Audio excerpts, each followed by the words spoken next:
पहले की बात है, जब कंबलगढ़ की राजकुमारी राजमहल के बगीचे में टहल रही थी। उसी बगीचे में कामगार आर्यन घास काटने का काम करता था। राजकुमारी और आर्यन की आंखें एक दूसरे से टकराती हैं और दोनों एक दूसरे के प्यार में गिर जाते हैं। राजकुमारी ये बात अच्छे से जानती थी कि उसके पिता उसकी शादी कभी किसी गुलाम से नहीं कराएंगे, इसीलिए दोनों राजमहल से भागकर शादी करने का तय करते हैं। राजकुमारी आर्यन को कई सारे सोने और चांदी की मुद्राएं देती है और कहती है, तुम मुझे राज्य के बाहर मिलना, मैं तुमसे वहीं मिलूंगी। अब जाओ। रात का समय हो जाता है। राजकुमारी अपने महल से भागकर राज्य के बाहर पहुंच जाती है और आर्यन का इंतजार करने लगती है, मगर आर्यन वहां नहीं पहुंचता है। राजकुमारी को अब डर सताने लगता है, क्योंकि धीरे धीरे सूरज उग रहा था। वो जानती थी कि अब तक ये बात उसके पिता को मालूम पड़ गई होगी। ना आर्यन आया और ना ही वो वापस महल में जा सकती है। धोखा, तुमने मुझे धोखा दिया। राजकुमारी होकर भी मैंने तुमसे प्यार किया था, मगर चंद पैसों के लिए तुमने मुझे धोखा दिया। मेरी माँ ने मुझसे कहा था कि लड़के जात पर कभी भरोसा नहीं करना चाहिए। आज ये बात भी सच हो गई। मैं कुंवारी ही मर जाऊंगी। मुझे शादी का सुख भी नहीं मिला।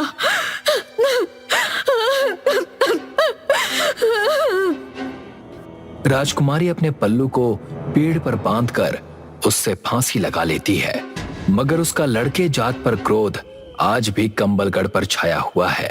आखिर ऐसा क्या हुआ था आर्यन के साथ? क्या वो सच में राजकुमारी का धन लेकर भागा था, या फिर किसी और वजह से राजकुमारी के पास पहुंच नहीं पाया? गांव वाले राजकुमारी के प्रेत को स्त्री के नाम से जानते थे। आए दिन वो स्त्री कंबलगढ़ से पुरुषों को उठाकर ले जाती थी। कोई रात 8 बजे के बाद बाहर नहीं निकलता था, मगर ये बात कई बार लोग भूल जाते थे। जैसे एक बार एक नाई दारू के नशे में धुत होकर ये भूल गया और 8 बजे के बाद अपने घर से निकल गया। ये दारू दारू दो मुझे। कौन स्त्री? मैं किसी स्त्री को नहीं जानता। वो आदमी दारू के नशे में धुत था। तभी पीछे से उसे स्त्री की आवाज आती है, दारू पिएगा? मैं तुझे पिलाती हूँ दारू, जिससे तू हमेशा नशे में रहेगा। अगर स्त्री पीछे से आवाज दे तो कभी पीछे मुड़कर नहीं देखना चाहिए, मगर वो आदमी पीछे मुड़ जाता है। लाओ भाई मेरी दारू दो। स्त्री स्त्री या उस दिन के बाद से वो आदमी कहीं नजर नहीं आया। उसके बच्चे अम्मू और विशाल दोनों हर जगह अपने पिता को ढूंढते हैं, मगर वो कहीं नहीं मिलते हैं। अम्मू और विशाल बेबस और नाराज हो जाते हैं। सारा गांव उन्हें एक ही बात कहता है कि उनके पिता को स्त्री उठाकर ले गई है। अम्मू किसी भी तरह अपने पिता को उस स्त्री के चंगुल से छुड़ाना चाहती थी, इसीलिए वो अपने भाई विशाल के साथ एक पुस्तकालय में जाती है ताकि वो उस स्त्री के बारे में और जानकारी जुटा सके। वहां जाते ही विशाल को एक किताब मिलती है जिसमें स्त्री की सारी कहानियां लिखी हुई थी। दोनों मिलकर वो किताब पूरी पढ़ लेते हैं। मतलब वो राजकुमारी ही स्त्री है। जब उसका प्रेमी आर्यन उस रात उससे मिलने नहीं आया, तब उस राजकुमारी ने अपनी जान दे दी थी। दीदी, मगर इसमें स्त्री के चंगुल से पुरुषों को कैसे छुड़ा सकते हैं, ये कहीं नहीं लिखा है। कौन है वहां? पुस्तकालय के इस भाग में आना मना है। जिस भाग में स्त्री की कहानी की किताब रखी थी, उस भाग में जाना मना था। वहां पर लाइब्रेरियन आ जाती है और अम्मू और विशाल को पकड़ लेती है। लाइब्रेरियन उनसे पूछती है कि वो लोग यहाँ क्या कर रहे थे, और अम्मू अपने पिता की बात लाइब्रेरियन को बताती है। तो तुम दोनों अपने पिता को उस स्त्री के चंगुल से छुड़ाना चाहते हो। उस स्त्री ने कई पुरुषों को गायब किया है, मगर आज तक कोई वापस नहीं आया। प्लीज आप मुझे बताइए कि मैं अपने पिता को उस स्त्री से कैसे छुड़ा सकती हूँ। लाइब्रेरियन शेल्फ में से एक किताब निकालती है। किताब का नाम सरकटा होता है। स्त्री पुरुषों से नफरत करती है क्योंकि उसे लगता है आर्यन ने उसे धोखा दिया था। मगर क्या सच में आर्यन राजकुमारी को धोखा देकर उससे पैसे लेकर भागता है? इस किताब में आर्यन की कहानी है और तुम्हारे सवाल के सारे जवाब भी। ऐसा क्या हुआ था उस रात आर्यन के साथ?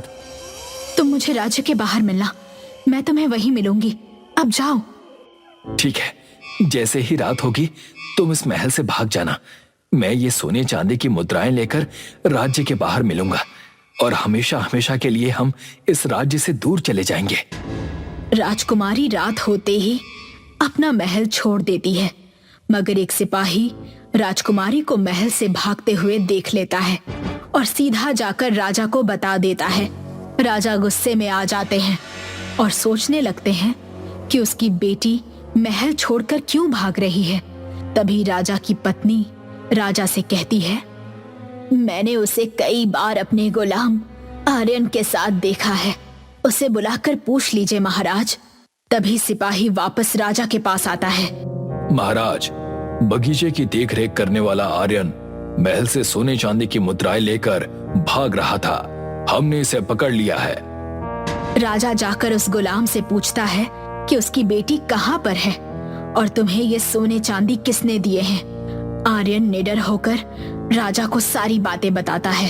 मैं आपकी बेटी से बहुत प्यार करता हूँ और आपकी बेटी भी मुझसे बहुत प्यार करती है, इसलिए हम भागकर आपकी दुनिया से दूर जा रहे थे। महाराज, हम दोनों की शादी करा दीजिए।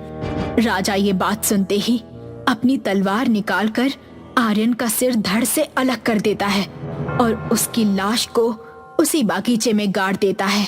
स्त्री की आत्मा इस गांव में आज भी भटक रही है और पुरुषों को पकड़ रही है, क्योंकि उसे लगता है आर्यन ने उसे धोखा दिया था, जो कि सच नहीं है। राजकुमारी बड़ी खूबसूरत थी। उसके लंबे बाल कंबलगढ़ में काफी प्रसिद्ध थे। सरकटे किताब के अनुसार स्त्री की शक्ति उसके बालों में है। अगर उसे काट दो तो उसकी शक्तियां चली जाएंगी, या फिर तुम लोगों को उस बागीचे में जाकर आर्यन की लाश को निकालना होगा। अम्मू अब जान गई थी कि वो किस तरह अपने पिता को बचा सकती है। अगले दिन तक वो इंतजार करती है। रात का अंधेरा अपने चरम पर था। विशाल लालटेन लिए घर से बाहर निकलता है और रास्ते पर चलता है। दूर दूर तक कोई नहीं है, सिर्फ विशाल लालटेन लिए चल रहा है। तभी पीछे से उसे स्त्री की आवाज आती है। विशाल, कहाँ जा रहे हो? मेरे साथ चलो, मेरे साथ चलो। स्त्री विशाल को पकड़ लेती है। पीछे से अम्मू अपने हाथ में खंजर पकड़े आती है और उसके बाल को काटने जाती है, मगर स्त्री वहां से हट जाती है और विशाल को उठाकर अम्मू के सामने से ले जाती है। विशाल, विशाल, नहीं! जितना आसान अम्मू ने सोचा था, उतना आसान ये काम नहीं था। पिता को छुड़ाने के चक्कर में अपने भाई को भी अम्मू ने अब खो दिया था। स्त्री की किताब में स्त्री का ठिकाना कहाँ है वो लिखा हुआ था। अम्मू अब वहां जा रही थी, अपने भाई और पिता को छुड़ाने उस स्त्री के चंगुल से। अम्मू एक पुरानी हवेली में पहुंचती है। सब सुनसान था। उसे अपने पिता और उसके अलावा और भी कई सारे लोगों की आवाज सुनाई देती है। बचाओ, कोई तो बचाओ। दीदी, बचाओ, बचाओ हमें। मैं आ रही हूँ, डरो मत, मैं आ रही हूँ। जैसे ही अम्मू सीढ़ियों से नीचे जाने की कोशिश करती है, तभी स्त्री पीछे से उसके बाल को पकड़ लेती है। मैं इन्हें नहीं छोड़ूंगी, मैं सबको मार दूंगी। तुम्हारे सामने मैं इन्हें मार दूंगी, बस देखते रहो। स्त्री उसे नीचे ले जाती है और उसके सामने उसके भाई को बाहर निकालकर मारने जाती है। अम्मू स्त्री से कहती है, आर्यन ने तुम्हारे साथ कुछ गलत नहीं किया। स्त्री रुक जाती है और अम्मू की तरफ देखती है। उस दिन आर्यन महल से भागने ही वाला था, मगर सिपाहियों ने उसे पकड़ लिया और तुम्हारे पिता ने उसका गला काट दिया। झूठ, झूठ बोल रही है तू। जैसे ही स्त्री आर्यन का नाम सुनती है, वो आग बबूला हो जाती है और अम्मू पर हमला करने जाती है, मगर अचानक से बीच में ही सरकटा वहां आ जाता है स्त्री के सामने। या!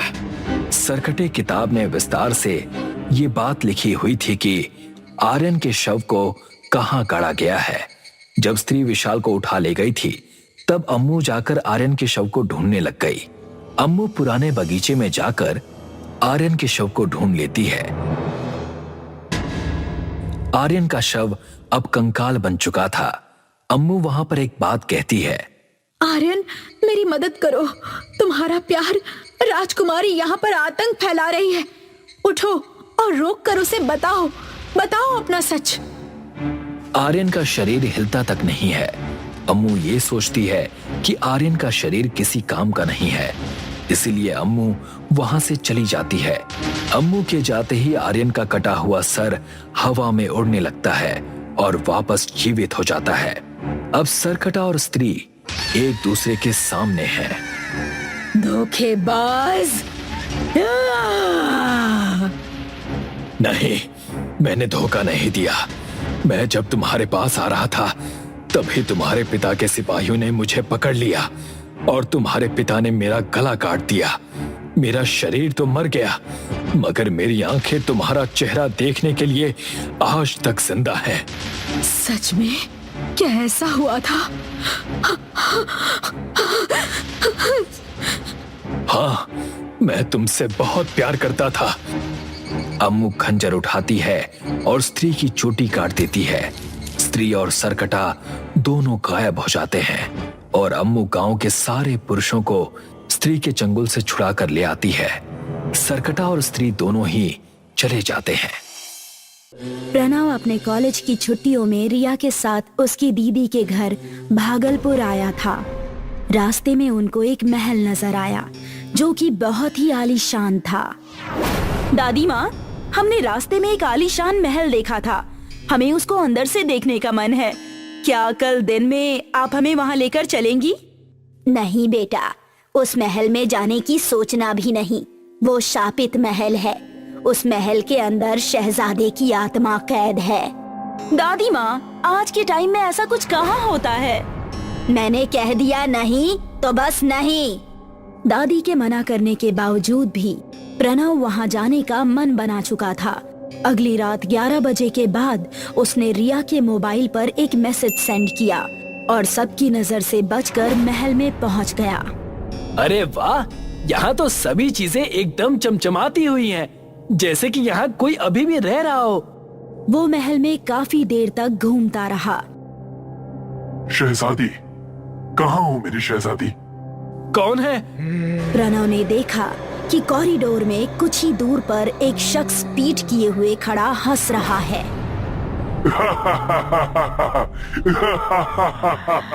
वो लगातार हंसे जा रहा था और प्रणव उसकी तरफ बढ़ रहा था। प्रणव ने जैसे ही उसके कंधे पर हाथ रखा, उसने पलटकर प्रणव की तरफ देखा। उसका भयानक रूप देखकर प्रणव का दिल दहल उठा। शहजादे की आत्मा प्रणव के गले से होती हुई उसके शरीर के अंदर चली गई। प्रणव जमीन पर गिरकर तड़पने लगा। धीरे धीरे उसका शरीर नीला पड़ने लगा, आंखें पीली जर्द हो गई और वो उठ खड़ा हुआ। मेरी शहजादी, तुम्हारा शहजादा आ रहा है। तानिया नाम की लड़की उस टाइम मोबाइल पर अपने फ्रेंड से बात कर रही थी। बातें करती करती वो अपनी कोठी के बरामदे में पहुंच गई। उसने देखा कि उसके सामने एक रथ आकर रुक गई, जिसमें भयानक शहजादा बैठा हुआ था। आ जाओ मेरी जान, आज रात मैं तुमको अपनी शहजादी बनाऊंगा। उसने जबरदस्ती तानिया को अपनी रथ में बिठा लिया। रथ अपने आप चल पड़ा और महल के सामने जाकर रुक गया। तानिया लगातार चिल्ला रही थी। वो बहुत ही डरी सहमी हुई थी। शहजादे ने उसको खींचते हुए महल के एक कमरे में ले गया। उसने तानिया को बेड पर लिटा दिया। तानिया के मुंह से कुछ भी नहीं निकल पा रहा था। वो खौफ भरी निगाहों से उसको देखे जा रही थी। शहजादा उसके करीब चला गया और तानिया की चीखें महल के बाहर तक गूंजने लगी। उसकी चीखें महल के आसपास रह रहे लोगों तक पहुंचने लगी। सुबह तानिया की लाश महल से थोड़ी ही दूर चौराहे पर पड़ी मिली और ये पूरी बात गांव में फैल गई। ये क्या, प्रणव का मैसेज? वो भी रात को ही आया हुआ है। रिया, मैं महल के अंदर जा रहा हूँ, सुबह होने से पहले वापस आ जाऊंगा। अगर किसी को शक हो तो बात संभाल लेना। रिया परेशान हो गई और प्रणव के कमरे में जाकर देखा तो वो अपने कमरे में नहीं था, लेकिन दादी वहाँ मौजूद थी।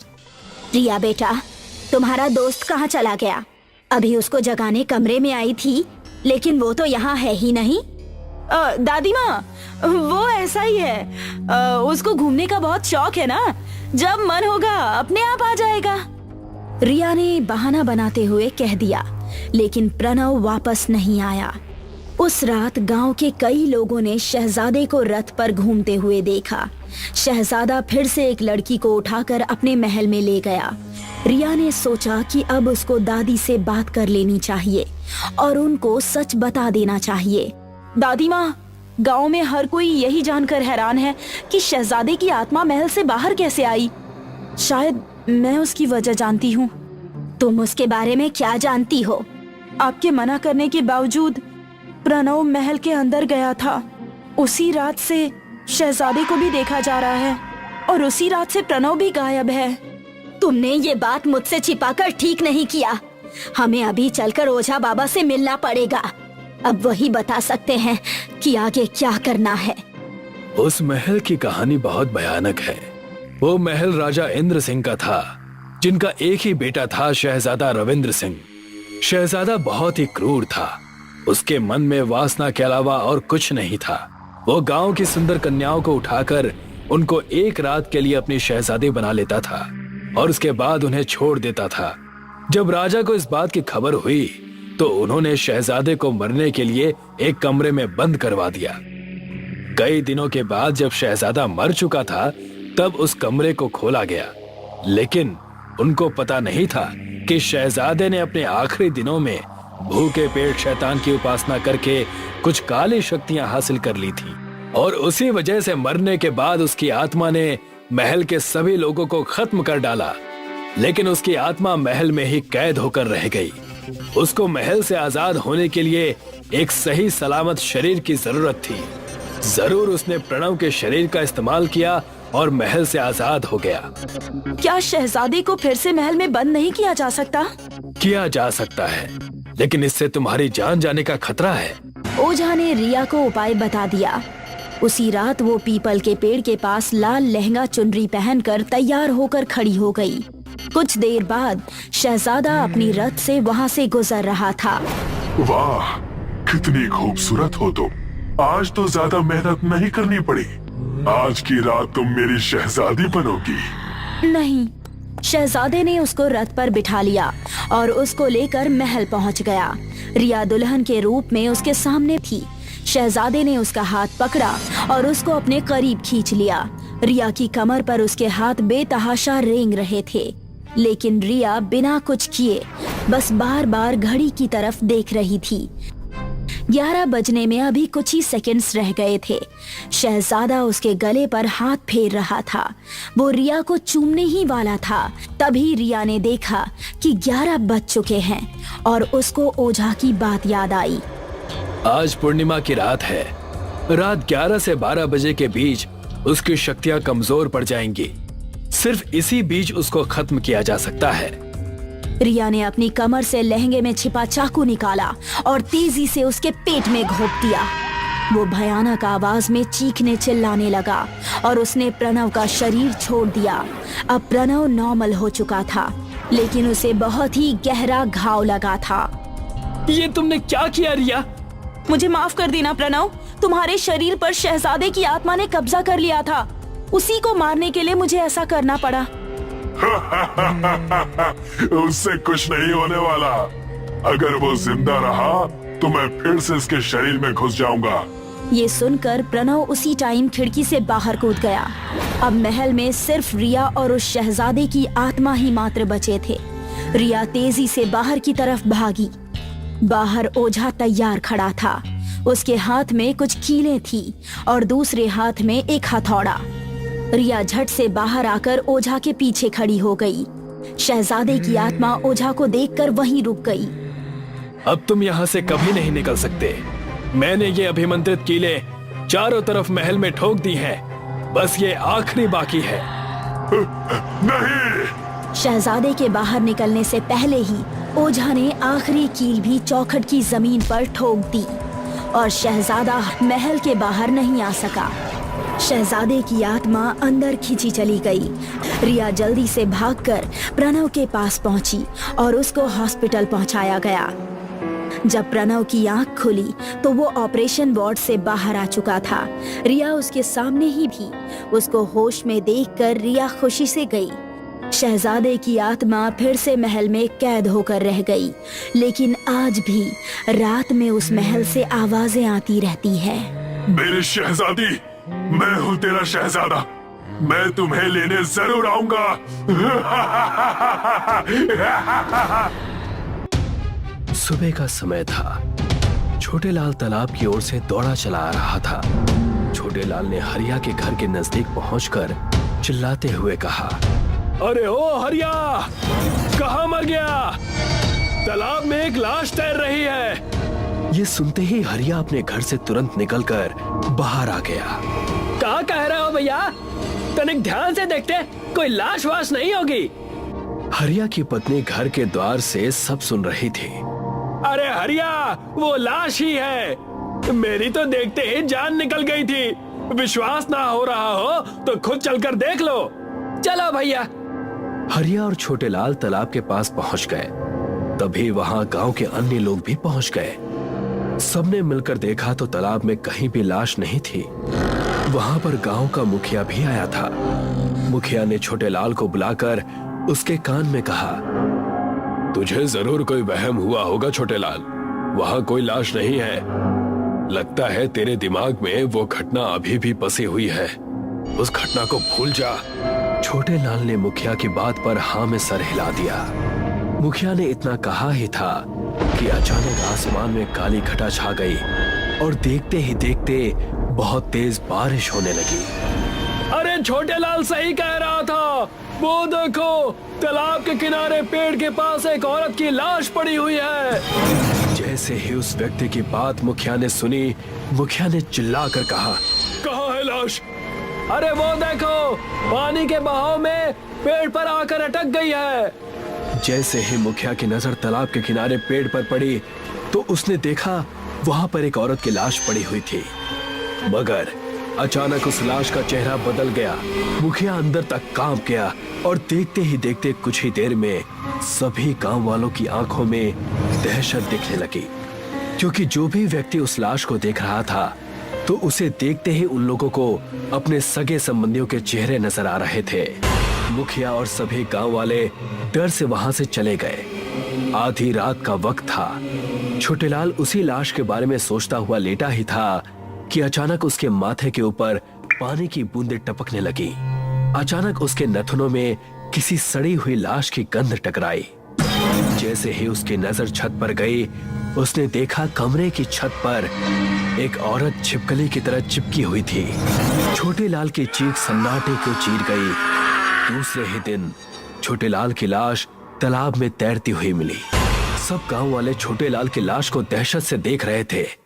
छोटे लाल की पत्नी गुंजा रो रो कर कह रही थी, हाय रे, मैं विधवा हो गई। अब मेरे बच्चों का क्या होगा?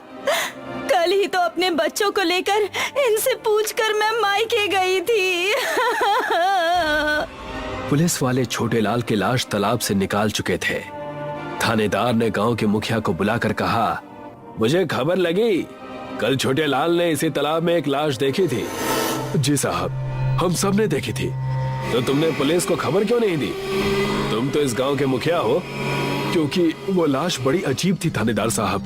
जो भी उस लाश को देख रहा था उसे उसमें अपने सगे संबंधी नजर आ रहे थे। बकवास मत करो। छोटे लाल की लाश को देखकर ऐसा लगता है जैसे कि इसको मारा कहीं और गया है और मारकर इसकी लाश तालाब में फेंक दी गई है। इसकी फटी हुई आंखें बता रही हैं कि इसने मरने से पहले कोई बहुत खौफनाक और नाकाबिले यकीन मंजर देखा हो। सब गांव वाले डर कर अपने घर की ओर चले गए। दूसरे दिन फिर उसी तालाब में गांव के एक और व्यक्ति की लाश मिली और उसकी भी आंखें फटी हुई थी। धीरे धीरे करके आए दिन रोज गांव के किसी ना किसी युवक की लाशें गांव के तालाब में मिलने लगी। पूरे गांव में दहशत का माहौल छा गया। मुखिया इन सब घटनाओं से बहुत डरा हुआ था। अचानक रात के वक्त उसके घर का किसी ने दरवाजा खटखटाया। मुखिया ने दरवाजा खोल दिया। सामने हरिया खड़ा हुआ था। हरिया, इतनी रात को यहाँ कैसे? डर लग रहा था मुझे मुखिया जी, मैंने भी अपना परिवार दूसरे गांव भेज दिया है। मेरी समझ में नहीं आ रहा है कि गांव के लोगों की हत्या कर कौन रहा है, और जितने लोगों की हत्याएं हुई हैं, वो सब मर्द थे। हत्याएं उसी दिन से हो रही है मुखिया जी, जिस दिन से मुझे तो लग रहा है कि ये सब वही कर रही है। बकवास मत कर हरिया, इससे आगे कुछ मत बोलना। गांव वालों ने कल एक तांत्रिक बाबा को भी बुलाया है। क्या आज रात मैं आपके घर पर सो जाऊं? ठीक है, मैंने भी अपनी पत्नी और बच्चों को गांव से बाहर भेज दिया है और मैं भी घर पर अकेला ही हूँ। हरिया और मुखिया चारपाई बिछाकर आंगन में लेट गए, मगर उनकी आंखों से नींद कोसों दूर थी। अचानक मुखिया के सर पर ऊपर से पानी की बूंदें टपकने लगी। मुखिया उठ गया और उसने हरिया की ओर देखकर कहा, हरिया, ये पानी कहाँ से आ रहा है? पानी तो मेरे ऊपर भी बहुत देर से टपक रहा है मुखिया जी, पर मैंने डर की वजह से आपको नहीं बताया। कि अचानक उन दोनों के नथनों में बदबू टकराई। दोनों की निगाह सामने आंगन की दीवार की ओर पड़ी। उनके सामने एक बेहद खौफनाक चेहरे वाली औरत खड़ी थी। उस औरत का चेहरा सड़ चुका था और उसके शरीर पर से पानी की बूंदें टपक रही थी। ऐसा लग रहा था जैसे कि वो अभी अभी तालाब से उठकर आई हो। उसकी आंखें आग की तरह लाल थी। मुखिया और हरिया को देखकर यकीन नहीं हुआ। तुम ये कैसे हो सकता है? तभी वो औरत वहशी तरीके से हंसने लगी और उसके गर्दन उसके शरीर से उखाड़ दी। ये देखकर हरिया की चीख निकल गई। अचानक उस औरत ने हरिया के साथ भी वही किया जो उसने मुखिया के साथ किया था। दूसरे दिन मुखिया और हरिया की लाश गांव के तालाब में मिली। मुखिया और हरिया का धड़ तालाब में मिला था और उनका सर तालाब के पेड़ पर लटक रहा था। हरिया और मुखिया की लाश को देखकर सभी गांव वाले कांप गए। तभी गांव में वो तांत्रिक आ गया। गांव का एक व्यक्ति तांत्रिक से बोला, साधु महाराज, आए दिन हमारे गांव के लोगों की लाशें तालाब में मिल रही हैं और आज तो हमारे गांव का मुखिया भी मारा गया। तुम चिंता मत करो, मैं देखता हूँ। तांत्रिक अपनी आंखें बंद करके मंत्र पढ़ने लगा। देखते ही देखते आसमान में काली घटा छा गई। अचानक साधु ने अपने झोले से लाल रंग का सिंदूर निकालकर तालाब में फेंक दिया। जैसे ही सिंदूर तालाब में गिरा, अचानक तालाब के अंदर से एक भयानक चेहरे वाली औरत निकलकर सामने आ गई। सभी गांव वालों के डर से रोंगटे खड़े हो गए। कौन है तू? क्या नाम है तेरा? बंजारन। क्यों मार रही है तू इन गांव वालों को? चला जा यहाँ से, मैं तुझे क्यों बताऊं? सीधी तरह से बता, इन लोगों ने तेरा क्या बिगाड़ा था? मैं एक बंजारन थी और इसी गांव में रहती थी। इस गांव के मुखिया ने मुझे ऊंचे ऊंचे सपने दिखाकर मेरे साथ शारीरिक संबंध बनाए और जब मैंने उससे शादी की जिद की तो उस मक्कार ने अपने साथी हरिया और छोटे लाल की मदद से मुझे इसी तालाब में फेंक दिया। तेरा बदला पूरा हो गया, अब चले जा यहाँ से। नहीं जाऊंगी जब तक मैं सारे गांव के मर्दों को मारकर इस तालाब में नहीं फेंक दूंगी। मुझे मर्द जात से नफरत है। तांत्रिक की आंखों में क्रोध झलकने लगा। उसने अपनी झोली से एक मटकी निकाली और मंत्र पढ़कर जैसे ही उस मटकी की ओर फूंके, अचानक बंजारन की आत्मा बुरी तरह चीखने लगी और धुआं बन के मटकी के अंदर चली गई। तब जाकर सब गांव वालों ने राहत की सांस ली। आधी रात का समय था। भयंकर बर्फबारी हो रही थी। सुंदरनगर के वासी अपने अपने घरों में मोटी मोटी रजाइयों में दुबके हुए पड़े थे। सारे शहर की बिजली गुल थी। सुंदरनगर का जंगल रात के समय बड़ा ही भयानक लग रहा था। जंगल की सड़क पर मौत जैसा सन्नाटा पसरा हुआ था। उस सन्नाटे भरी सड़क पर एक कार हल्की गति से चल रही थी। कार के अंदर अभिमन्यु, कार्तिक और तान्या, वो तीनों दोस्त थे। कार अभिमन्यु ड्राइव कर रहा था। अभिमन्यु, तुम्हें कार को ड्राइव करते हुए 2 घंटे से अधिक का समय हो गया है, लेकिन अभी तक हम जंगल से बाहर नहीं निकल पाए। आखिर हम कब तक सुंदरनगर पहुंचेंगे? बकवास मत करो कार्तिक, जंगल जाने का आइडिया भी तुम्हारा ही था। तुम्हारी वजह से ही हम तीनों इस बर्फबारी में फंस चुके हैं। अभिमन्यु, बहस करने के बजाय अगर तुम कार की स्पीड थोड़ी सी तेज कर दोगे ना, तो हम लोग होटल जल्दी पहुंच जाएंगे। तुम्हारा दिमाग तो ठीक है तान्या, तुम जानती भी हो कि तुम क्या कह रही हो। तेज हवाओं के साथ बर्फबारी भी हो रही है। मैं कितनी मुश्किल से ड्राइव कर रहा हूँ तुम्हें अंदाजा भी नहीं है। अगर ऐसी बात है तो कार मैं ड्राइव कर लेता हूँ। ये खतरा मैं नहीं उठा सकता। अरे दिन में भी तुम गाड़ी को इधर उधर ठोक देते हो, और फिर अभी तो रात हो रही है और ऊपर से बर्फबारी भी। अचानक कार झटका देते हुए रुक गई। क्या हुआ अभिमन्यु, तुमने कार क्यों रोक दी? नहीं तान्या, मैंने नहीं रोकी, अपने आप रुक गई। अपने आप रुक गई? कहना क्या चाहते हो तुम? मैं सिर्फ यही कहना चाहता हूँ कि तुम दोनों अपना मुंह 2 मिनट के लिए बंद करोगे प्लीज, ताकि मैं देख सकूं कि प्रॉब्लम क्या है। इतना कहकर अभिमन्यु कार से बाहर निकल गया और कार खोलकर चेक करने लगा। कुछ देर चेक करने के बाद अभिमन्यु कार के अंदर दोबारा बैठ गया। क्या हुआ? वही जिससे डर लग रहा था। लगता है कार किसी मैकेनिक को दिखानी पड़ेगी। और तुम्हें क्या लगता है मैकेनिक हमें कहाँ मिलेगा? यहाँ पर तो सिवाय बड़े बड़े पेड़ पत्तों और बर्फ के अलावा कुछ भी नजर नहीं आ रहा। हमें तो ये भी नहीं पता चल रहा कि सुंदरनगर यहाँ से कितनी दूर है। तो क्या हमें सारी रात इस कार में ही गुजारनी पड़ेगी? यही सोच सोच कर तो मेरा दिमाग खराब हो रहा है। हम रात इस कार में नहीं बिता सकते। ये जंगली इलाका है, बर्फबारी हो रही है, और मैंने सुना है कि यहाँ के जंगली जानवर बहुत खतरनाक हैं। इतना कहकर अभिमन्यु कार से बाहर निकला। अचानक अभिमन्यु की निगाह सामने बनी एक बहुत बड़ी और पुरानी हवेली पर पड़ी। हवेली को देखकर अभिमन्यु कार के अंदर झांकते हुए बोला, टेंशन मत लो दोस्तों, हमें रात गुजारने के लिए ठिकाना मिल गया। तान्या और कार्तिक कार के बाहर निकल आए। तान्या सामने बनी पुरानी हवेली को बहुत गौर से देखती हुई बोली, ये तो बहुत पुरानी बनी हुई हवेली लगती है। मुझे नहीं लगता यहाँ कोई रहता होगा। क्या फर्क पड़ता है तान्या कि वहाँ कोई रहता हो या ना रहता हो? हमें तो बस रात गुजारनी है। एक काम करते हैं, हम तीनों वहाँ चलते हैं और लकड़ियाँ जलाकर आग जला लेते हैं। वो तीनों अपनी कार को वहीं छोड़कर धीरे धीरे कदमों से उस हवेली की ओर बढ़ गए। अभिमन्यु, कार्तिक और तान्या तीनों कॉलेज के दोस्त थे। वो तीनों एडवेंचर के शौकीन थे। वो तीनों जंगल के काफी अंदर तक निकल गए और फिर रास्ता भटक गए। कुछ देर पैदल चलने के बाद वो तीनों हवेली के सामने खड़े हुए थे। दूर से देखने में तो ये हवेली नजर आती है अभिमन्यु, लेकिन ये तो कोई बहुत पुराना महल मालूम पड़ता है। तुम बिल्कुल सही कह रही हो तान्या, ये कोई हवेली नहीं बल्कि एक महल है जो कि अब खंडहर में बदल चुका है। इस महल के आसपास तो देखो, यहाँ तो मोटी मोटी और लंबी झाड़ियों ने अपना बसेरा बना रखा है।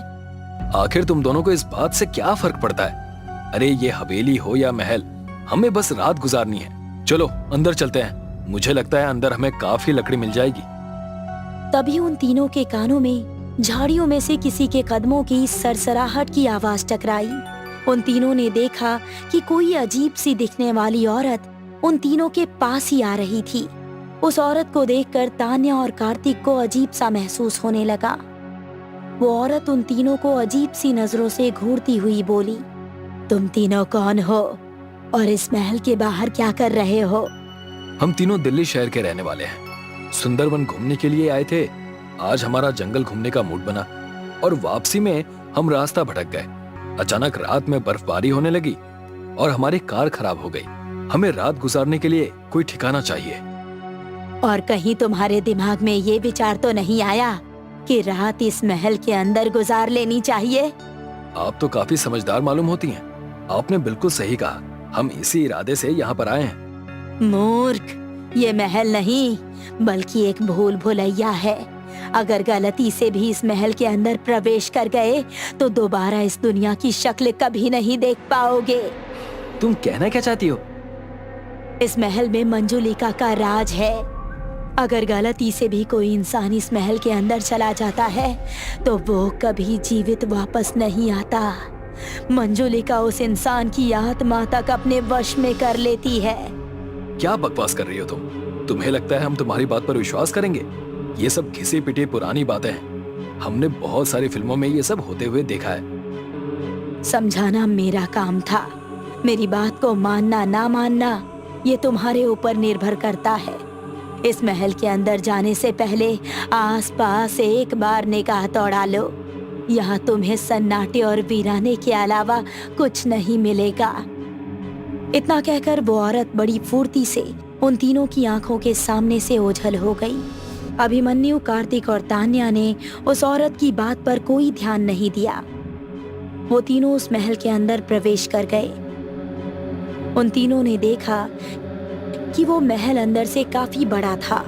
उस महल के अंदर काफी बड़े बड़े कमरे बने हुए थे जिनमें अभी भी बहुत सी सुख सुविधाओं की वस्तुएं रखी हुई थी। तभी अचानक अभिमन्यु की नजर उस महल के एक दरवाजे पर पड़ी। उस कमरे के अंदर हल्की हल्की रोशनी आ रही थी। अजीब बात है, सारी हवेली में अंधेरा छाया हुआ है और उस कमरे के अंदर से रोशनी आ रही है, जैसे कि वहां पर कोई मशाल या बहुत सारी मोमबत्तियां जल रही हों।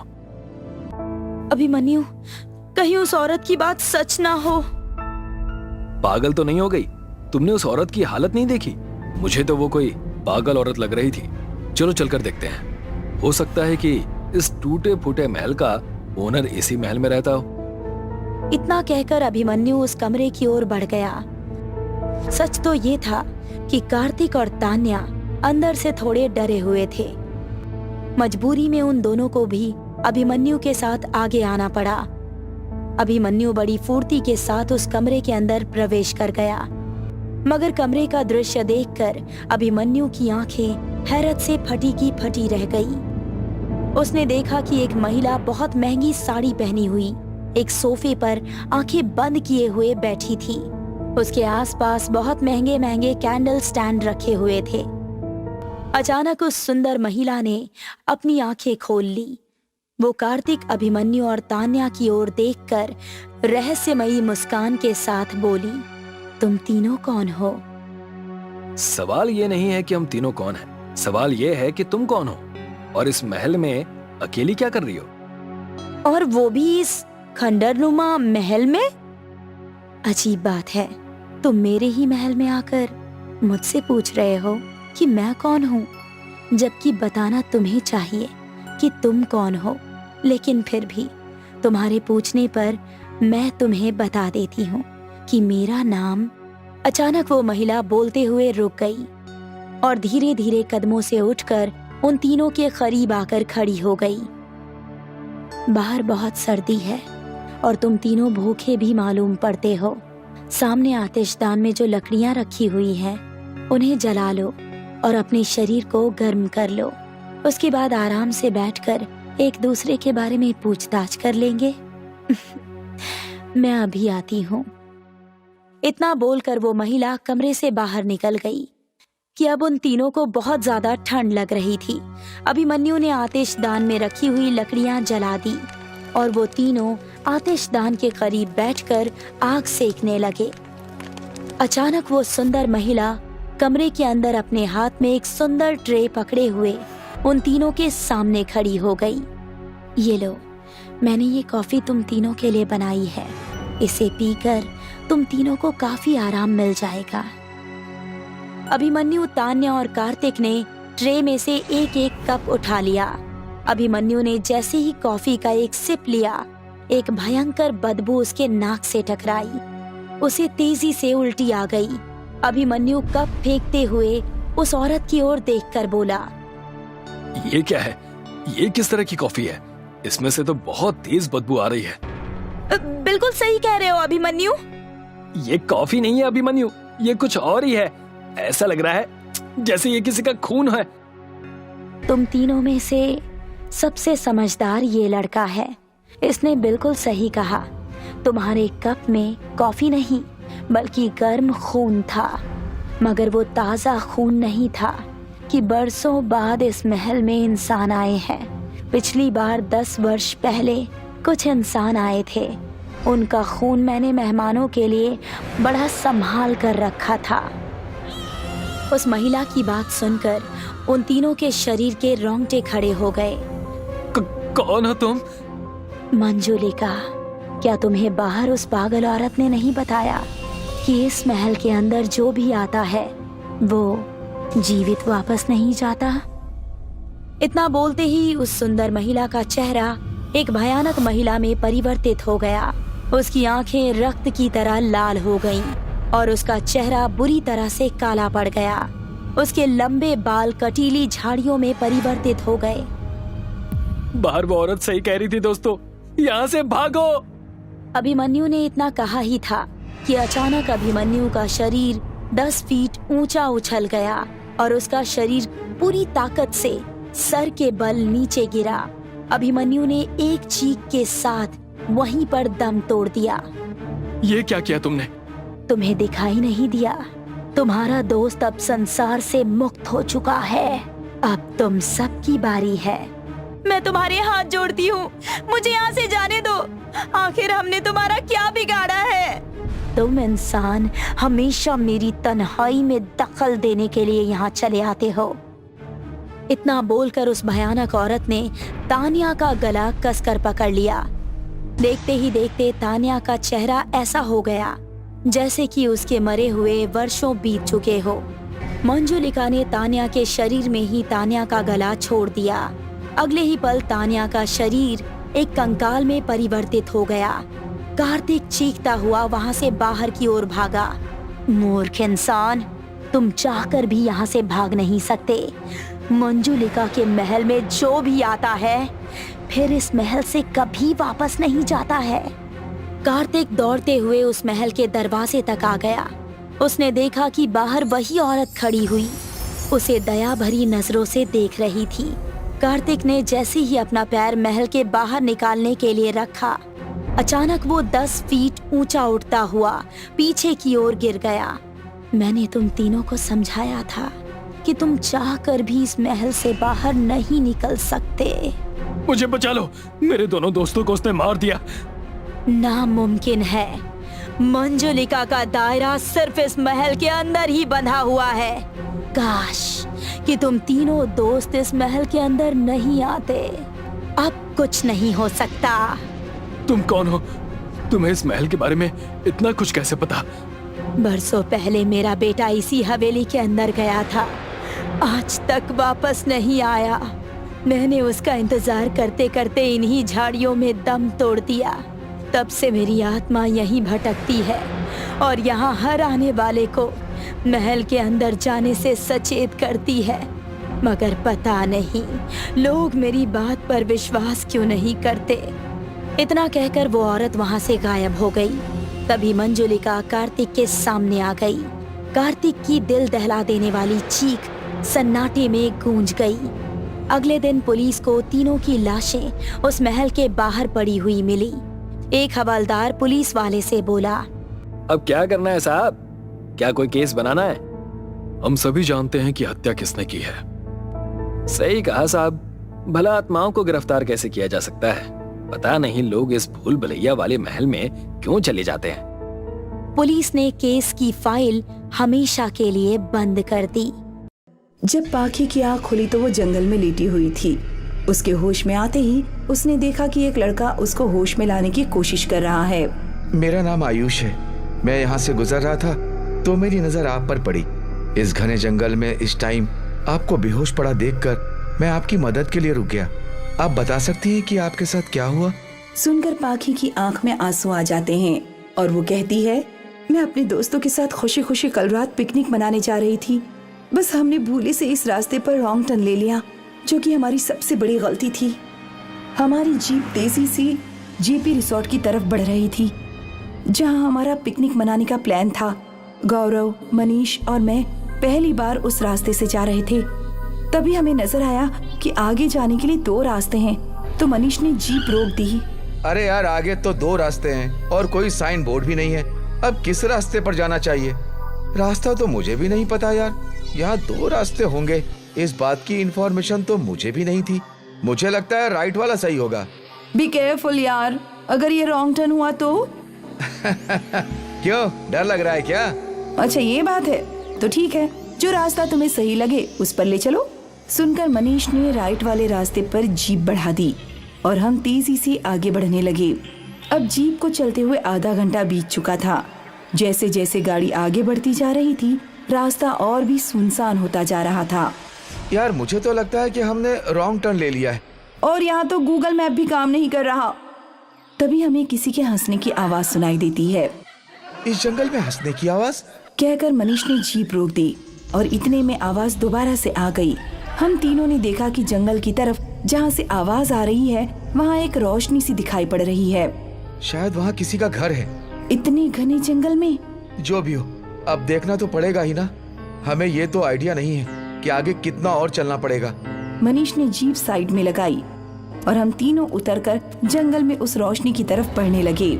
सामने हमें 2 लड़कियां नजर आ रही थीं, जो कि 2 कैंप के सामने आग जलाकर बैठी हुई थीं और वो आपस में हंसी मजाक करते हुए बातें कर रही थीं। जब हम तीनों उनके पास पहुंचकर रुक गए तो वो दोनों हमें देखकर खड़ी हो गईं। हेलो, क्या आप भी यहाँ पिकनिक के लिए आए हैं? हम लोगों का प्लान तो पिकनिक मनाने का ही था, लेकिन फिलहाल हम रास्ता भटक गए हैं। ओह, तो कोई बात नहीं, हमें रास्ता पता है। आप लोग हमारे साथ सुबह तक यहीं रुकिए, फिर हम साथ चलेंगे। जी क्यों नहीं। मेरा नाम नुपुर है, कहकर उसने दूसरी वाली की तरफ इशारा किया। और ये है मेरी बहन गुंजन। मेरा नाम गौरव है और ये मेरे दोस्त पाखी और मनीष। फिर हम तीनों भी उनके पास आग के आसपास बैठकर बातें करने लगे। जैसा कि आपने बताया कि आप दोनों बहनें हो और यहाँ पिकनिक मना रही हो, तो आपके बाकी दोस्त कहाँ हैं? हमें दोस्तों की क्या जरूरत, हम दोनों हर जगह अकेले ही जाते हैं। बट यार, तुम लोग भी मेरी तरह गर्ल हो और मेरी तो ऐसे बिना दोस्तों के अकेले जंगल में रुकने की हिम्मत एक दिन भी नहीं है। तुम लोग यहाँ कैसे बिना डरे ठहरी हो? मेरी बात सुनकर दोनों बहनें हंसने लगीं। हम तो पिछले 5 साल से यहीं भटक रही हैं। सुनकर हम तीनों चौंक गए। क्या कहा? 5 साल से? अरे यार, हम तो मजाक कर रहे हैं, तुम लोग तो डर ही गए। आप लोग सच में बहुत ही डिफरेंट हो। अचानक हमें भेड़िए के रोर करने की आवाज सुनाई दी और हम चुप हो गए। अरे वाह, ये तो भेड़िए की आवाज है। हम तीनों ये देखकर शॉक्ड थे कि दोनों बहनें डरने की बजाय खुश हो रही हैं। तुम लोग यहीं रुको, मैं जरा देख कर आती हूँ, कहते हुए नुपुर खड़ी हुई। अरे, आप लोग जंगली जानवरों से भी नहीं डरते? नहीं, क्या तुम भी देखना चाहोगे? मनीष सोचने लगा। अगर डर लगता है तो रहने दो। ओह हेलो, मैं किसी से नहीं डरता, ओके? कहते हुए मनीष खड़ा हो गया। अरे मनीष, ऐसे रात में जंगल में कहीं मत जाओ। डोंट वरी, हम सिर्फ दूर से देखेंगे। आई एम विथ हिम, कहकर नुपुर उस तरफ चली गई जहाँ से आवाज आ रही थी और मनीष भी उसके साथ चल पड़ा। थोड़ी दूर जाने के बाद फिर से भेड़िए की आवाज आई तो नुपुर ने मनीष का हाथ थाम लिया। अरे, तुम तो बहुत हिम्मत वाली बन रही थी, अब क्या हुआ? मैंने डर कर तुम्हारा हाथ नहीं थामा, वो असल में बहुत सालों बाद किसी लड़के से मिली हूँ। मनीष को लगा कि वो मजाक कर रही है। अच्छा, कितने सालों बाद? पूरे 20 सालों बाद। मनीष के कदम ये सुनकर रुक गए कि उसकी आवाज बहुत ही भयानक हो चुकी है और वो उससे हाथ छुड़ाने की कोशिश करने लगा पर नाकाम रहा। मेरा हाथ छोड़ो, छोड़ो। फिर जैसे ही अचानक वो मनीष की तरफ बढ़ी तो उसको देखकर मनीष की चीख निकल गई। उसका चेहरा इस वक्त बहुत डरावना नजर आ रहा था और दांत बड़े बड़े हो चुके थे। छोड़ो मुझे, कोई बचाओ! वो भागना चाहता था, लेकिन तभी नुपुर ने उसकी गर्दन पर अपने दांत गाड़ दिए और उसका खून चूसने लगी। जब मेरा दोस्त मनीष मर गया तो उसने उसको छोड़ दिया। अपने होठों पर लगा हुआ उसका खून साफ करके वो दोबारा कैंप की तरफ आ गई। मनीष कहाँ है? जहन्नुम में। सुनकर हम सभी डर गए और अपनी जगह खड़े हो गए। ये तुम किस तरह बात कर रही हो? तुम्हें क्या हो गया है? कहते हुए गुंजन ने उसको जैसे ही टच किया उसने जोर से चीख मारी और उसके बड़े बड़े दांत देखकर हम सब डर गए और वहाँ से भाग निकले। नुपुर भी हमारे पीछे पीछे डरावनी हंसी हंसते हुए आने लगी। काफी देर तक भागने के बाद हम तीनों एक पेड़ के पास जाकर रुक गए। तुम्हारी बहन इस तरह से भूतनी कैसे बन गई और उसने हमारे दोस्त मनीष के साथ क्या किया? गौरव ने कड़क आवाज में पूछा। मुझे नहीं पता उसे क्या हो गया है, हम तो कल ही यहाँ आए थे। तुम दोनों बहुत अजीब लगती हो, हमें तुम्हारे साथ नहीं रहना। बस हमें हमारे दोस्त मनीष का पता बता दो, फिर हम यहाँ से चले जाएंगे। मुझे सच में कुछ नहीं पता कि मनीष कहाँ है। तुमको पता है? अब गुंजन भी अजीब तरह से हंसने लगी और उसका चेहरा भी भयानक हो गया। ये देखकर मैं और गौरव ज्यादा डर गए और वहाँ से भागने के लिए मुड़े, लेकिन हम भागते इससे पहले ही हमारे पीछे नुपुर आकर खड़ी हो गई थी। अब हम दोनों उन दोनों के बीच फंस चुके थे। हम लोगों को मारकर तुमको क्या मिलेगा? कौन हो तुम दोनों और क्या बिगाड़ा है हमने तुम्हारा? 20 साल पहले हम दोनों भी अपने दोस्तों के साथ पिकनिक मनाने जा रहे थे, लेकिन हमने गलती से यहाँ रॉन्ग टर्न ले लिया और फिर रात के टाइम हमें जंगली जानवरों ने मार डाला। हमारे दोस्तों ने हमें बचाने की जरा भी कोशिश नहीं की और हमें छोड़कर भाग गए। तब से आज तक हर रात हमारी आत्माएं यहाँ भटकती हैं। हम यहाँ पिकनिक मनाने आए थे लेकिन नहीं मना पाए, इसलिए अब जो भी यहाँ पिकनिक मनाने आता है तो उनमें से हमें हमारे धोखेबाज दोस्त नजर आते हैं और हम उनको जिंदा नहीं छोड़ते। हम दोनों में से कोई कुछ बोलता है इससे पहले ही उन दोनों ने हम दोनों को पकड़ लिया और फिर धीरे धीरे हमारी सांसें टूटने लगी। हम दोनों जोर से चिल्ला रहे थे लेकिन उनसे छुटकारा पाना बहुत मुश्किल था। गौरव मेरे से पहले अपनी आखिरी सांस लेकर मर गया और फिर उसके बाद मेरी भी आंखें बंद हो गईं। ये सब सुनकर आयुष ने देखा कि शाम हो चुकी है और धीरे धीरे अंधेरा होने लगा है, लेकिन उसके मन में कुछ सवाल आ रहे थे। लेकिन अगर आपके सब दोस्तों को उन्होंने मार दिया तो फिर आपको जिंदा क्यों छोड़ा? सुनकर पाखी भयानक आवाज में हंसी और बोली, क्योंकि मैं उन दोनों को अपना दोस्त बना चुकी हूँ और उनके साथ यहीं रहने का फैसला किया है। क्या? रोहन अपने दोस्त राहुल को अपने साथ गोवा के ट्रिप पे ले जाता है। गोवा में मौज मस्ती करते समय राहुल का अपने बॉस का फोन आता है और उसको पता चलता है कि अगले दिन दोपहर को उसकी एक इम्पोर्टेंट मीटिंग है। राहुल जब ये बात अपने दोस्त रोहन को बताता है तब रोहन अपने दोस्त को ये सोचकर शराब ज्यादा पिला देता है कि ये उन दोनों की आखिरी रात होगी गोवा में। रात को ज्यादा शराब पी लेने से दोनों दोस्त सुबह में लेट उठते हैं। वो दोनों जल्दी से अपना सामान पैक करते हैं और होटल के रिसेप्शन के पास जाकर पेमेंट करके तुरंत अपनी कार लेकर दोनों गोवा से वापस आने के लिए निकल पड़ते हैं। मैं बोल रहा था कि मुझे मत पिला इतनी ज्यादा। देख अब कितना लेट उठा हूँ, ऑफिस की मीटिंग में भी नहीं पहुँच पाएंगे। आज तो लगता है मेरी जॉब चली जाएगी। तो फिक्र क्यों करता है यार, तेरा दोस्त जब तक तेरे साथ है तब तक तेरा बॉस तुझे कुछ नहीं कर पाएगा। मुझे तेरे साथ आना ही नहीं चाहिए था। तू बॉस की तो बात मत ही कर। जब दोस्त ही इतना गंदा मिला है तो उसमें बॉस क्या कर सकता है। तू फिक्र क्यों करता है, तेरे दोस्त को एक शॉर्टकट रास्ता मालूम है, तुझे समय पर पहुंचा दूंगा, फिक्र मत कर। और नहीं पहुंचे ना तो आज मेरी बॉस मेरी क्लास ले लेंगे। रोहन कार को हाईवे के बगल में एक कच्ची सड़क पे मोड़ देता है। कच्ची सड़क के दोनों तरफ घटादार पेड़ पौधे थे और रास्ता एकदम सुनसान था। दूर तक कोई दिख नहीं रहा था। थोड़ी देर कार ऐसे ही कच्ची सड़क पे चलती रही और अचानक से राहुल के कान में पेड़ पौधों के बीच से अजीब सी चीख सुनाई पड़ी। वो तुरंत घबरा गया। उसने अपने दोस्त को ये बताने से पहले सोचा कि कल रात को ज्यादा पी ली थी, इसी वजह से उसके सिर में दर्द हो रहा था। शायद उसकी वजह से ये सब उसके साथ हो रहा होगा। तभी बीच रास्ते में कोई औरत कार के आगे आ जाती है और जोर की ब्रेक लगाकर रोहन चीख उठता है। कार एकदम से रुक जाती है। क्या हुआ रोहन? कोई औरत कार के नीचे आ गई यार। क्या? दोनों कुछ सोचे बिना ही कार से बाहर निकल जाते हैं और कार के पीछे की तरफ रास्ते में देखने लगते हैं, लेकिन रास्ते में कोई भी नहीं था। रास्ता एकदम खाली था। किसी को भी नहीं देखकर दोनों ने राहत भरी सांस ली और एक दूसरे की तरफ देखने लगे। अब दोनों की आंखों में खौफ साफ साफ दिखाई दे रहा था। दोनों तुरंत कार के अंदर जाकर बैठ गए। अब रास्ता पहले से भी अधिक भयंकर दिखाई पड़ रहा था। क्या तू कभी पहले इस रास्ते से गया है?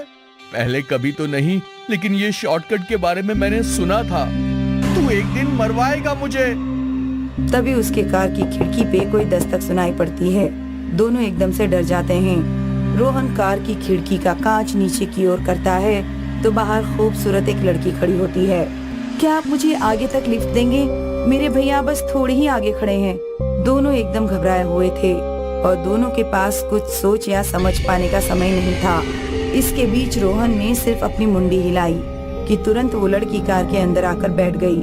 क्या सच में तुम्हारे भैया आगे खड़े हैं? हाँ, बस थोड़े ही आगे खड़े हैं। ये सुनकर दोनों दोस्त ने एक दूसरे के सामने देखा और सोचा कि चलो कोई तो ये रास्ते पे मिला। एक लड़की ये रास्ते पर नहीं डर रही थी तो हम क्यों डरें? ऐसा सोचकर दोनों फुसफुसाने लगे। मुझे पता है कि आप दोनों क्या सोच रहे हैं। अरे ऐसी कोई बात नहीं है, हम तो। रोहन इतना बोलकर कार के मिरर में देखने लगा तो वो एकदम से चौंक गया। कार चलाते उसके हाथ कांपने लगे और उसकी आंखें फटी की फटी रह गईं। वो एक शब्द भी आगे कुछ नहीं बोल पाया। उसने कार के शीशे में उस लड़की का भयानक रूप देख लिया। रोहन तुरंत पीछे मुड़कर उस लड़की को देखने लगा, लेकिन तब वो लड़की पहले जैसी ही थी। रोहन अपने दोस्त को बताने के लिए थोड़ा फुसफुसाया और दोनों ने पीछे मुड़कर लड़की को देखा। तुम्हारे भैया कहाँ हैं? बस अब थोड़ा ही आगे। इतना बोलकर लड़की का चेहरा एकदम सा नीला पड़ने लगा। उसकी आंखें सफेद होने लगी और बाल भी एकदम से बिखर गए। बस आगे ही तुम दोनों को मारने के लिए खड़े हैं। इतना बोलकर लड़की जोर जोर से हंसने लगी। तभी रोहन इतना घबरा गया कि उसके हाथों से कार का कंट्रोल छूट गया और कार जाकर सड़क के बगल में पीपल के पेड़ के साथ टकरा गई। रोहन और राहुल दोनों जल्दी से कार के बाहर निकलकर सड़क पे भागने लगे। उनके पीछे वो लड़की चुड़ैल बनकर भागने लगी। आगे की तरफ सड़क पे उन दोनों को एक चाय की पटरी वाला दिखाई दिया। दोनों सीधे चाय की पटरी की ओर जाने लगे। तभी पीछे से लड़की बोली, सुनो भैया, उन दोनों को मत छोड़ना, उन दोनों ने मेरे साथ बदतमीजी की है। चाय की पटरी वाला सोनू उसकी बात सुनकर तुरंत अपनी दुकान से एक बड़ी लकड़ी निकालता है और उन दोनों को मारने के लिए बाहर निकलता है और अपना रूप भी बदल लेता है। बहना तुम चिंता मत करो, मैं इन दोनों में से किसी को भी छोड़ूंगा नहीं। रोहन और राहुल दोनों उससे बचकर सड़क की ओर अपनी जान बचाकर भागने लगे और वो दोनों भूतिया रूप में उसके पीछे भागने लगे। तभी पीछे से तेजी में एक टांगे वाला आया। रोहन और राहुल के पास टांगा रुका। अरे तेजी से दोनों इस टांगे में बैठ जाओ, जल्दी करो। डरे हुए राहुल और रोहन दोनों टांगे में बैठ गए। दोनों की सांसें फूल रही थी। जैसे दोनों टांगे में बैठे कि पीछे वो लड़की और उसका भैया गायब हो गए। वो लड़की और वो लड़का। अब डरो नहीं, वो दोनों ही इस टांगे से डरते हैं। अब तुम्हें कोई कुछ नहीं करेगा। थोड़ी देर में एक गांव आ जाता है। गांव को देखकर वो वहीं रुक जाते हैं। अब यहाँ से अपने आप चले जाओ, मुझे किसी और को भी लेने जाना है। दोनों अभी डरे हुए हैं, लेकिन गांव देखकर दोनों ने सुकून भरी सांस ली और दोनों टांगे से उतरकर गांव की ओर भागे। उस टांगे वाले का शुक्रिया करने के लिए दोनों पीछे मुड़े। तब सड़क पे दूर दूर तक कोई टांगे वाला नहीं था। वो दोनों फिर से डर गए और तेजी से गांव की ओर भागने लगे। गांव का एक आदमी उन दोनों को सड़क से तेजी से आते देख चौंक जाता है। राहुल और रोहन भी उसके पास पहुंचकर अपनी सारी बात बताते हैं। राम राम, रामू काका, वो तो रामू काका ही थे जो तुम दोनों को बचा पाए, नहीं तो आज तुम दोनों को वो लड़की और उसका भाई खत्म कर देते। उस गांव के एक आदमी ने बताया कि वो सड़क पे चाय की टपरी वाला और उसकी बहन रहा करते थे। एक दिन दोपहर को लुटेरों ने उन दोनों को मार के सब लूट लिया और दोनों को पीपल के पेड़ पे लटका दिया। तब से वो दोनों अपने बदले की भूख में कई लोगों को मारते आए हैं, लेकिन उनकी चपेट में एक दिन रामू काका भी मर गए। वो उसी सड़क पे हमेशा के लिए अपना टांगा चलाया करते थे, लेकिन उन दोनों के खौफ की वजह से कोई उस सड़क पे नहीं जाता। जब सबका डर दूर करने के लिए रामू काका अपना टांगा लेके गए, तब उसको भी मार दिया। तब से आज तक कोई भी वो रास्ते पे जाता तो रामू काका अपने टांगे में आकर उनकी मदद करते हैं। जब भी कोई गांव वाले को रामू काका दिखते हैं तो वो अपने हाथ जोड़कर राम राम जरूर करता है। आपको भी कहीं सड़क पे रामू काका दिखे तब राम राम जरूर करिएगा।